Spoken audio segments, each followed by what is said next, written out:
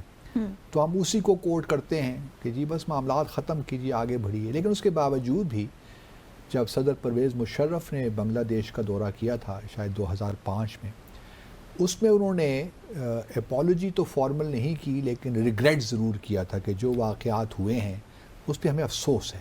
تو یہ ایک طریقہ تھا اپالوجائز کرنے کا. لیکن شیخ حسینہ نے اس کو بھی نہیں مانا. ان کا کہنا تھا کہ اس وقت تو چونکہ میری حکومت نہیں تھی نا جی, اس وقت تو خالدہ ضیاء کی حکومت تھی, تو آپ نے اگر معافی مانگی تو مجھ سے مانگیے کیونکہ اس وقت شیخ مجیب الرحمان جو ان کے فادر تھے وہی تھے. تو بہرحال وہ بھی انہوں نے ایکسیپٹ نہیں کی. اچھا اب یہ جو ملاقات ہوئی ہے دونوں رہنماؤں کے درمیان اس میں ڈاکٹر محمد یونس نے یہ معاملہ اٹھایا ہے. انہوں نے یہ نہیں کہا کہ آپ ہم سے معافی مانگیں. یہ بڑا امپورٹنٹ ہوتا ہے جو الفاظ کا چناؤ ہوتا ہے نا اس لیول پہ. انہوں نے یہ نہیں کہا کہ پاکستان اس کو معافی مانگے ہم سے تو پھر ہم تعلقات کو آگے بڑھائیں گے, کوئی کنڈیشن نہیں ہے. لیکن انہوں نے ضرور یہ کہا ہے ہمارے وزیر اعظم کو کہ دیکھیے جو 71 کے معاملات ہیں ان کو اب ونس اینڈ فار آل ختم کیجئے تاکہ ہمارے تعلقات اب آگے بڑھتے رہیں.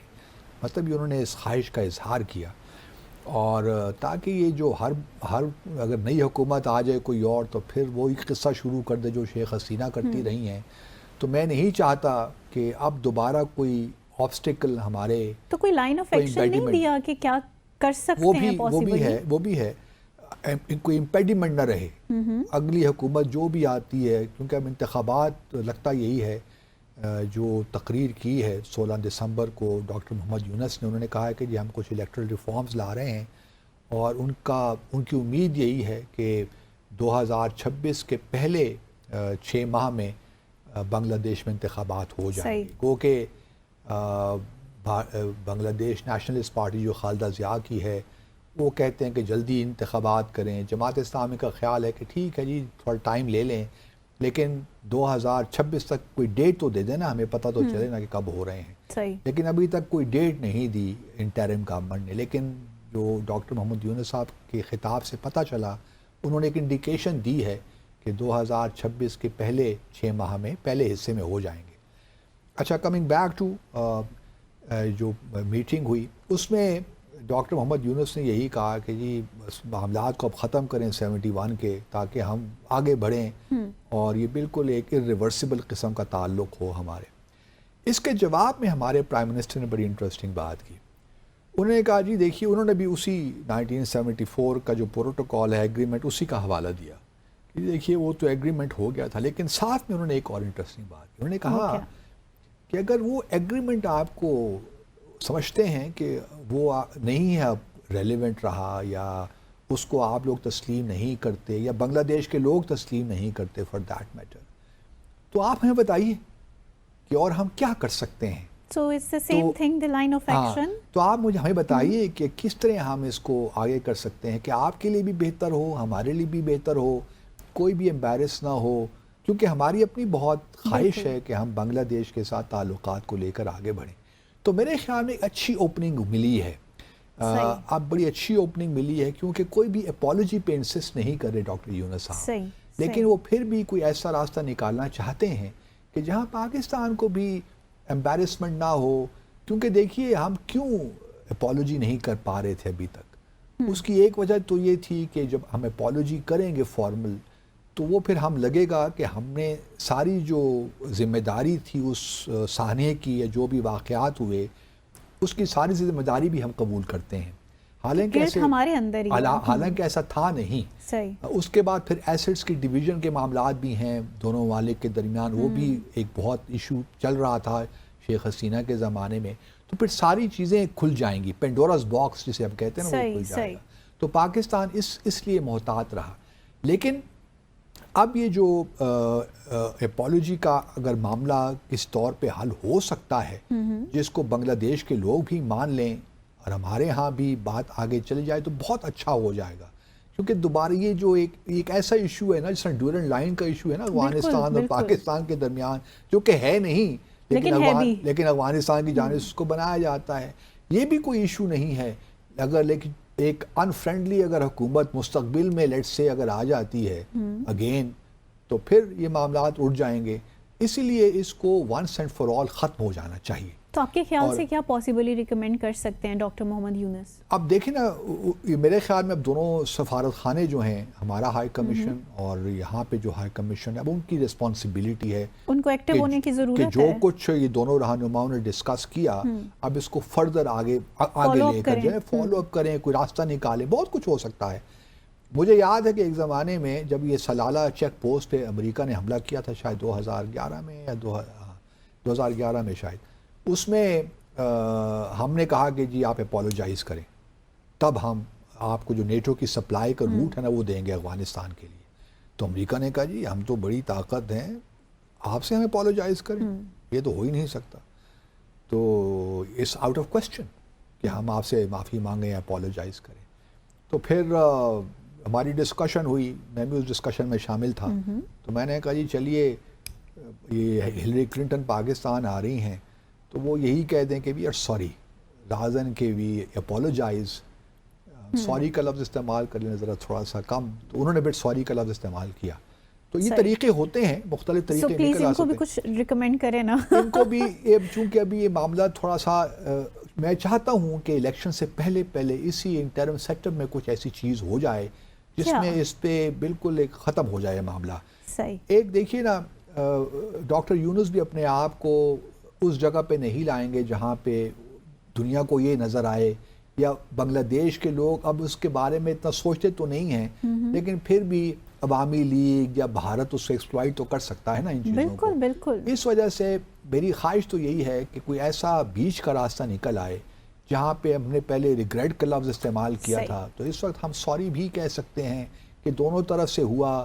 کچھ بھارت نے بھی چالاکیاں کیں، کچھ تو نہیں، سب کچھ وہ آگے ہم ڈسکس کریں گے نا کہ کس طرح یہ معاملات آگے چلے. تو اس کو میں کچھ ہم راستہ نکال سکتے ہیں بیچ کا. ایک خط و کتابت ہو سکتی ہے، ہمارے پرائم منسٹر خط لکھ سکتے ہیں، اس میں تھوڑا ڈیٹیل دے کر بھارت میں بھی تھوڑا سا الزام لگا کر تو معاملات کو کس طریقے سے لا سکتے ہیں کاغذ پہ، اور وہ ایکسیپٹیبل ہوگا. آئی ایم شیور ڈاکٹر محمد یونس کو کوئی ایسا بہت بڑا مسئلہ نہیں ہے. پھر یہ بھی ہوا، ڈاکٹر محمد یونس نے انسسٹ کیا کہ سارک کو ریوائیو کرنا ان کے لیے بڑی، کیونکہ یہ جو برین چائلڈ ہے نا سارک، یہ بنگلہ دیش ہی کا تھا، تو وہ ان کی بڑی خواہش ہے کہ اس کو ریوائیو کیا جائے. تو ہماری بھی خواہش یہی ہے. بلکہ 19 سارک سمٹ جو 2016 میں پاکستان میں ہونی تھی وہ نہیں ہو پائی. بھارت نے آنے سے انکار کر دیا اڑی کے واقعے کے بعد ستمبر کے. تو اس کی وجہ سے ابھی بھی ہمیں میزبانی کر رہی ہے. میں سمجھتا ہوں کہ پاکستان چھوڑ دے، میزبانی نہ کرے، وہ کہے جی آپ کہیں اور کروا لیجئے، تاکہ ذرا بھارت کو ایمبیرس کرنا بھی تو ضروری ہوتا ہے نا کہ وہ سارک میں کتنا انٹرسٹڈ ہے.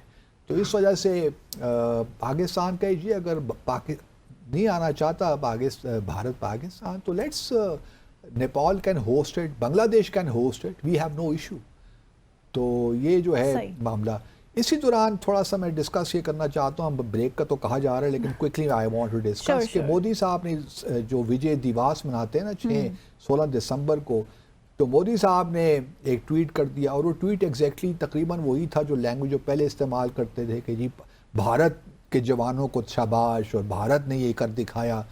تو بنگلہ دیش میں اب تو چونکہ حکومت تبدیل ہو گئی، شیخ حسین انہوں نے بڑا اسٹرانگ نوٹس لیا اس پہ، اور اس نے کہا کہ جی آپ کی جنگ کہاں تھی، جنگ تو ہماری اپنی تھی، ہمارے لوگوں کی تھی، آپ کیوں یہ سارا کریڈٹ لے رہے ہیں؟ آپ ٹھیک ہے ہمارے الائز تھے اس وقت، لیکن آپ نے تو اپنے ٹویٹ میں بنگلہ دیش کے لوگوں کا تک ذکر بھی نہیں کیا. ٹھیک ہے 2023 میں تو یہ بات بنتی تھی، لیکن مودی صاحب کو چاہیے تھا کہ اب 2023 نہیں ہے 2024 ہے، اور بنگلہ دیش میں جو زمینی حقائق ہیں وہ تبدیل ہو چکے ہیں. لیکن بہرحال وہ ہندوتوا مائنڈ سیٹ ہے نا، وہ بنگلہ دیش کو فی الحال چاہتے ہیں کہ ان پہ پریشر بلڈ کرتے رہیں. لیکن بہرحال it will back fire for India. لیکن اسٹل ادراک ہی نہیں کر پا رہے کہ کیا ادراک ہے بھی تو وہ ایک ذہنیت ہے نا, ایروگنس ہے, ایروگنس. ڈیفینیٹلی. چھوٹا سا بریک لیتے ہیں ناظرین, بریک کے بعد واپس آئیں گے اور شامل کریں گے دیگر اہم موضوعات. Stay with us.